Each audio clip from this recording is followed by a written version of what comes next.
ಒಂದು ಗೌರವಾನ್ವಿತ ಹೂಡಿಕೆ, ಆನ್ ಆನರಬಲ್ ಇನ್ವೆಸ್ಟ್ಮೆಂಟ್. ನಿಮ್ಮ ಜೀವನದಲ್ಲಿ ನೀವು 3 ಕೆಲಸಗಳನ್ನು ಮಾಡಬಹುದು. ಅದನ್ನು ವ್ಯರ್ಥ ಮಾಡಬಹುದು, ಕಳೆಯಬಹುದು ಅಥವಾ ಹೂಡಿಕೆ ಮಾಡಬಹುದು. ನಿಮ್ಮ ಜೀವನದ ಅತ್ಯುತ್ತಮ ಬಳಕೆ ಎಂದರೆ ನಿಮ್ಮ ನಂತರವೂ ಉಳಿಯುವಂತಹ ವಿಷಯದಲ್ಲಿ ಅದನ್ನು ಹೂಡಿಕೆ ಮಾಡುವುದು. ನಾವು ಜೀವನದಿಂದ ಏನನ್ನಾದರೂ ಪಡೆಯಲು ಇಲ್ಲಿಲ್ಲ, ಬದಲಿಗೆ ಏನನ್ನಾದರೂ ನೀಡಲು ಇಲ್ಲಿದ್ದೇವೆ. ಜೀವನದ ಅತಿ ಮುಖ್ಯ ಪ್ರಶ್ನೆಯೆಂದರೆ, ನೀವು ಇತರರಿಗಾಗಿ ಏನು ಮಾಡುತ್ತಿದ್ದೀರಿ? ಕೃತಜ್ಞತೆಯ ಹೃದಯಕ್ಕಿಂತ ಗೌರವಾನ್ವಿತವಾದದ್ದು ಯಾವುದೂ ಇಲ್ಲ ಎಂಬುದನ್ನು ನೆನಪಿಡಿ.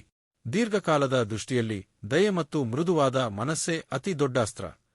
ದೈನಂದಿನ ಜೀವನದ ಸಣ್ಣ ವಿಚಾರಗಳಲ್ಲಿ ಆಸಕ್ತಿ ವಹಿಸುವುದೇ ಸಂತೋಷದ ನಿಜವಾದ ರಹಸ್ಯ. ಸಣ್ಣ ವಿಷಯಗಳನ್ನು ಆನಂದಿಸಲು ಸಮಯ ಮೀಸಲಿಡಿ, ಏಕೆಂದರೆ ಒಂದು ದಿನ ನೀವು ಹಿಂದೆ ತಿರುಗಿ ನೋಡಿದಾಗ ಅವೇ ದೊಡ್ಡ ವಿಷಯಗಳೆಂದು ನಿಮಗೆ ತಿಳಿಯುತ್ತದೆ. ನೀವು ಇಲ್ಲಿರುವುದು ಅಲ್ಪಕಾಲ ಮಾತ್ರ. ಆದ್ದರಿಂದ ಚಿಂತಿಸಬೇಡಿ ಮತ್ತು ದಾರಿಯಲ್ಲಿ ಸಿಗುವ ಹೂವುಗಳ ಸುವಾಸನೆ ಆಸ್ವಾದಿಸಲು ಮರೆಯಬೇಡಿ.